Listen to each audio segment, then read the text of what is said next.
Je vous salue, c'est Madame Catherine Kanchama.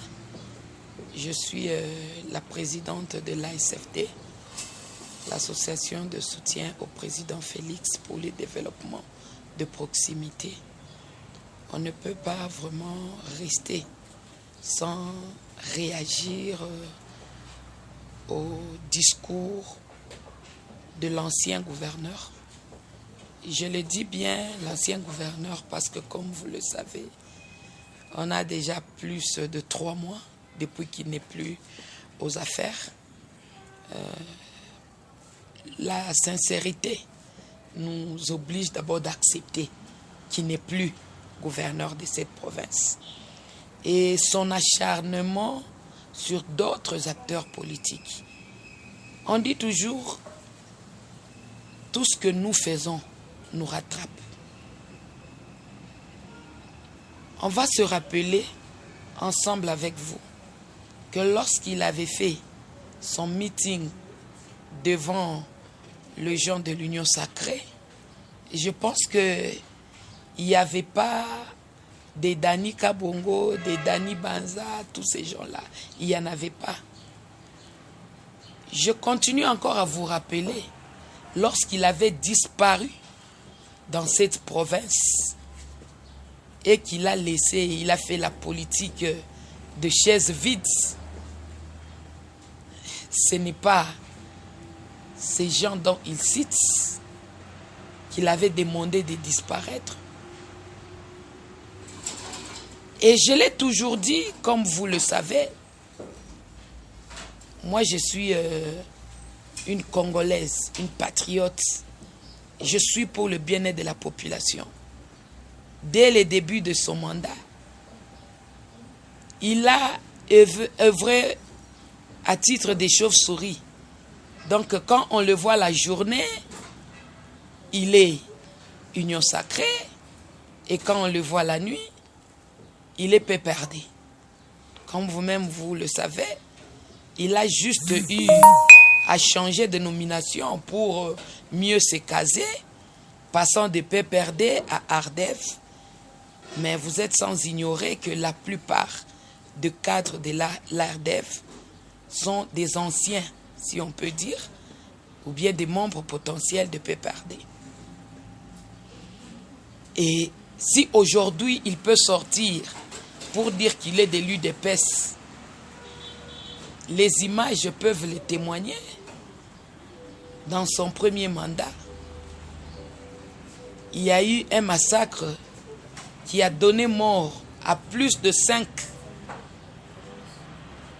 camarades de l'UDPS. Et c'est là, nous n'avons pas encore oublié. Et à dire vrai, qui de l'UDPS a œuvré à ses côtés? Il n'y en a pas. Et on va aller plus loin. Si les 10 ministres, combien de pourcentage représentaient l'UDPS? Vous verrez toujours qu'il avait tendance à privilégier ses siens. Et c'est pourquoi nous allons lui demander de quitter avec honneur au lieu de chercher à s'acharner sur des gens. Ça ne vaut même pas la peine d'aller encore s'accrocher pour profiter de la situation politique à Lisette Kabange. C'est une femme, depuis sa venue ici au pays, qui a témoigné son appartenance à l'action du président Fathi Beton. Et ce n'est pas des gens qu'on peut comparer avec l'ancien gouverneur qui était tantôt plus tôt. Je vais chuter par dire à la population congolaise et louchoise en particulier, si pas au Katangais, d'être vigilant, d'être intelligent et de ne pas se faire emballer par qui que ce soit. Étant membre de l'UDPS, vous le savez bien, cadre de l'UDPS, nous avons été victimes à plusieurs injustices. Et ça, je ne peux pas l'oublier. J'ai eu mes maisons qui ont été démolies parce que je soutenais le chef de l'État. Donc, ce n'est pas aujourd'hui qu'il viendra pour nous changer de discours. Félicitations pour les années qu'il a eu à faire à la tête de cette province. Et on lui demande vraiment de s'assumer et de penser à autre chose. Parce que ici, nous avons déjà un gouverneur intérimaire que nous soutenons, Martin Kazembe, qui est un fils de l'UDPS, que nous reconnaissons fils de l'UDPS. Et nous demandons au chef de l'État de lui donner cette chance de travailler afin que les enfants de la maison puissent aussi se retrouver. Avant de commencer, nous disons d'abord coup de chapeau au ministre et au directeur de la banque, parce qu'ils ont fait quand même un travail louable. Mais qu'à cela ne tienne, nous allons demander à ce que le taux qui est fixé par la banque puisse être respecté de tous. Et moi, je veux pas attaquer les cambistes, mais je veux appeler à leur conscience que le taux est fixé. On nous a parlé des 22, restons à 22.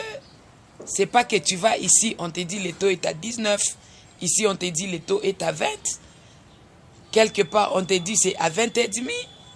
Non, nous devons encourager le gouvernement et aussi nous en tant que Congolais, nous devons aussi être informés. Donc on ne peut pas accepter n'importe quel taux. Au contraire, c'est toi qui as ton argent. Si tu trouves que ce que le cambiste te dit, c'est différent de ce que le gouverneur de la banque nous a donné, tu peux même les traduire en justice. Parce que c'est une infraction. Nul n'est au-dessus de la loi. Et pour faire appliquer la loi, il faut que le gouvernement soit saisi. Il faut que la justice soit saisie. Donc, on ne va pas vraiment se laisser intimider par des taux arbitraires. On va aller encore plus loin pour, en tant que commerçante, je vais parler aussi aux amis commerçants. Sincérité oblige de réajuster leurs marchandises au taux actuel, que ce soit pour le transport, que ce soit pour différentes marchandises. Est-ce que nous déplorons un peu plus? Nous déplorons. Nouveau message reçu de Orange Promo. Le message est promo. À propos du carburant. Activez le forfait internet journalier à partir de 150 U. Recevez un bonus 75% val, 24 heures. Quelque chose qui est... Allez sur https://onelink.to/xhrz5g ou astérisque 101x21 croisillon. Orange est là. Et nous avons vu que actuellement, le taux qu'on a eu à utiliser lorsque le dollar était à 28,5, c'est le même prix qui est en train de se voir aujourd'hui alors que nous parlons du taux de 22. Nous savons qu'il y a appréciation de la monnaie parce que sur le plan international, nous avons prouvé que notre monnaie a pris de la valeur. Et cela doit être accompagné dans tous les domaines. Comment voulez-vous que les denrées de première nécessité et encore plus les transports puissent diminuer si nous avons un carburant qui reste toujours au taux de 28,5. C'est bien de faire chuter les taux, mais c'est mieux de faire la suivi afin qu'il puisse y avoir, je peux dire, l'équilibre du pouvoir d'achat. Parce qu'aujourd'hui, nous nous retrouvons par rapport à l'indice international, la marchandise qui coûtait $10 sera aujourd'hui achetée à $13, $14, $12,5. Donc, du point de vue consommateur, nous ne voyons pas cette baisse. Au contraire, c'est une hausse pour nous. Donc, nous demandons aussi aux services compétents de faire la suivi afin que la marchandise puisse être vendue au taux qui est sur le marché. Et je veux conclure par le braquage de la banque.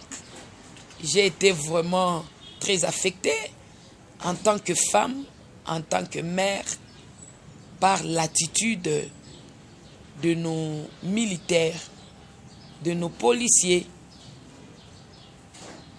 Nous avons toujours vu des hommes être arrêtés pour des criminalités diverses, pour des infractions diverses, mais on n'a jamais vu un homme déshabillé sur les réseaux sociaux. Et ce qui a été fait, ça nous rappelle les atrocités qu'on est en train de vivre jusqu'aujourd'hui à l'est du pays.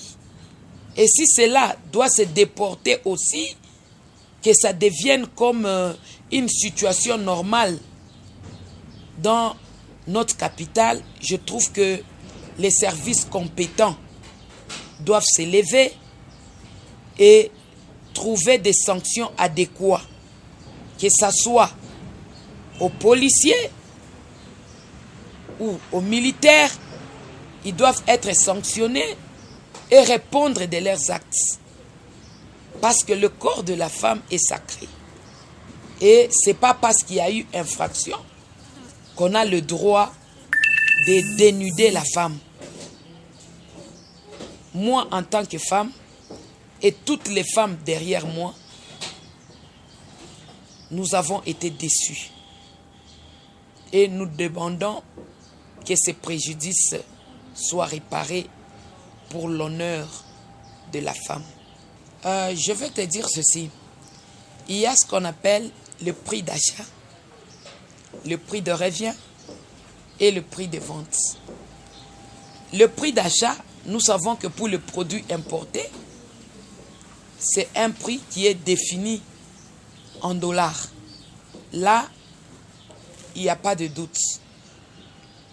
Mais dans le prix de revient, il y a les dépenses dues à cela.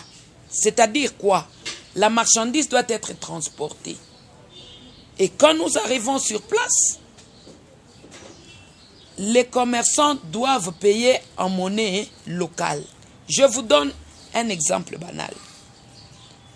Le transport qui pouvait vous coûter 1,4 million. Lorsque le dollar était à 28,5, ce transport-là était l'équivalent de 490 dollars. Mais aujourd'hui, ce même transport reste de 1,4 million, mais le taux de dollar est à 22, 21. On part même pour dire des gens qui peuvent changer à 20.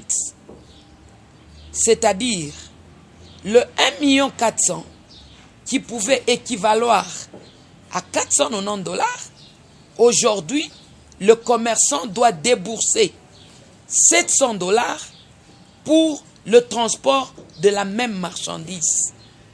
Ce qui fait que la valeur de la marchandise qui devait être réduite à la baisse, vu le prix d'achat, est compensée par le transport qui est allé à la hausse. C'est-à-dire, S'il pouvait payer sa marchandise à 500, il ajoute le transport de 500, ça lui fait $1000. Mais aujourd'hui, au lieu de payer les marchandises à 500 et donner le transport de 500, il doit donner un transport de 700. Ce qui fait arriver la marchandise à 1200.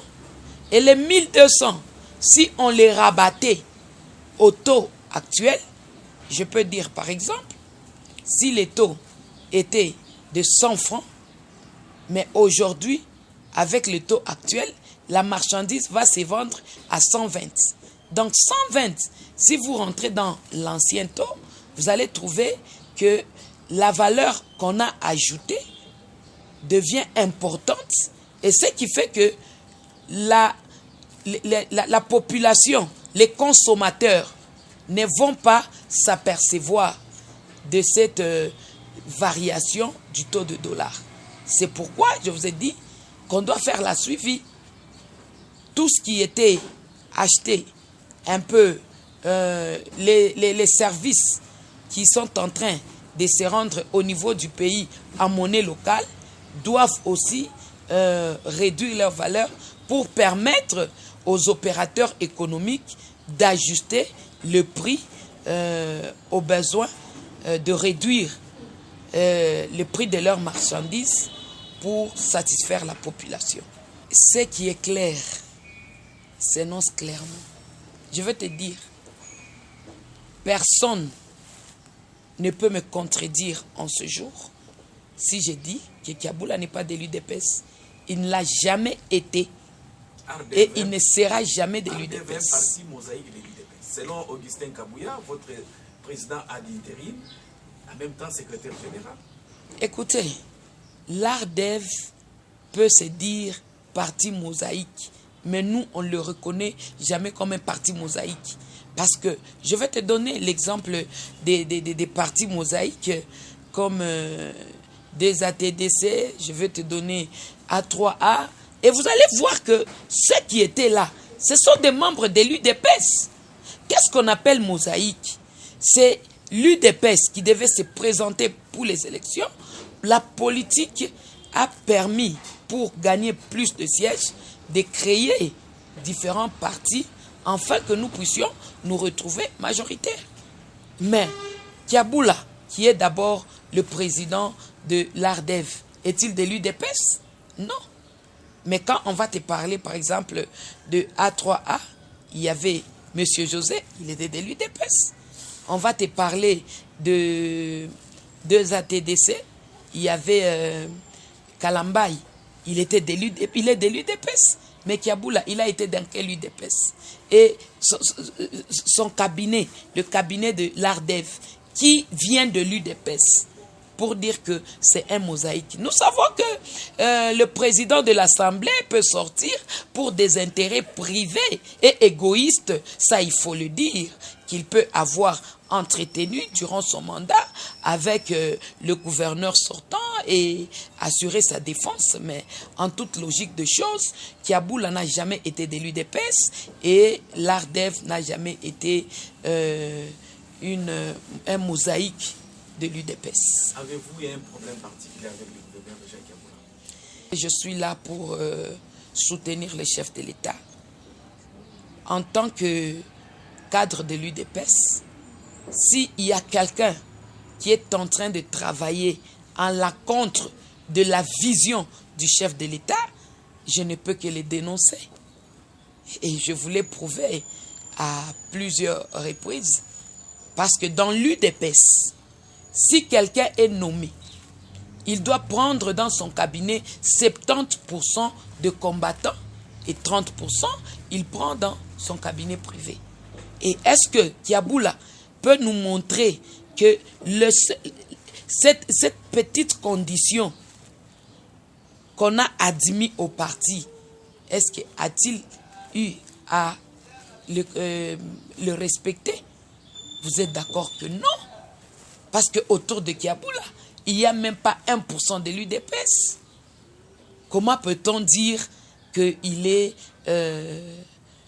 dans l'UDPS alors qu'à ses côtés, selon notre statut, on nous parle de au moins 70% de membres de l'UDPS qui doivent constituer son cabinet. Ce que moi je peux dire, notre économie peut vaciller, mais ce n'est pas une garantie pour que nous puissions confirmer que réellement il y aura un rebondissement. Oui, il peut ou ne pas y avoir un rebondissement. Vous savez, je parlais l'autre fois là, je vous ai dit que cette situation, elle est presque générale. Dans tous les pays africains, vous allez voir que le taux de dollar a baissé. Il n'y a pas seulement l'indice banque qui a interagi, il y a aussi le fait que la Chine a eu à traiter un accord avec les pays africains et leur donner cette opportunité de voyager avec la monnaie chinoise. C'est-à-dire, ils ont donné la possibilité d'injecter la monnaie chinoise dans nos banques africaines. Et les Africains ont accepté. Le fait que les Africains ont accepté, c'est qui fait qu'il y aura deux monnaies en concurrence. Si le dollar a plus de valeur, c'est parce que tout le monde, pour les transactions bancaires, sont obligés d'utiliser le dollar. Et s'il arrivait qu'il y aura une autre monnaie qui entre en compétition avec le dollar, sûrement, ceux qui ont des dollars commencent déjà à prendre des dispositions pour ne pas se retrouver dans une position désagréable. Je te dis, quand tu dois quitter, par exemple, ici, pour aller, parce que le centre économique pour le moment, c'est la Chine, que ce soit l'Europe, l'Amérique, l'Afrique, nous tous, nous tournons vers la Chine pour l'achat de nos matériels. Et vous savez aussi que la Chine, il a vraiment une main d'œuvre à moindre coût. Alors, si les gens pouvaient prendre leur monnaie, tous ceux qui vont en Chine pour payer leurs marchandises, ne vont plus faire cette transaction de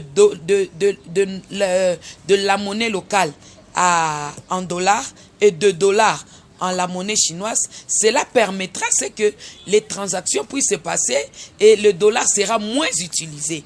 C'est parmi l'une des causes de la chute du dollar, parce que en Zambie, il y a chute de dollar, en Afrique du Sud, en Tanzanie, Zimbabwe, partout ailleurs, il y a chute de dollar. Ça, c'est un premier point.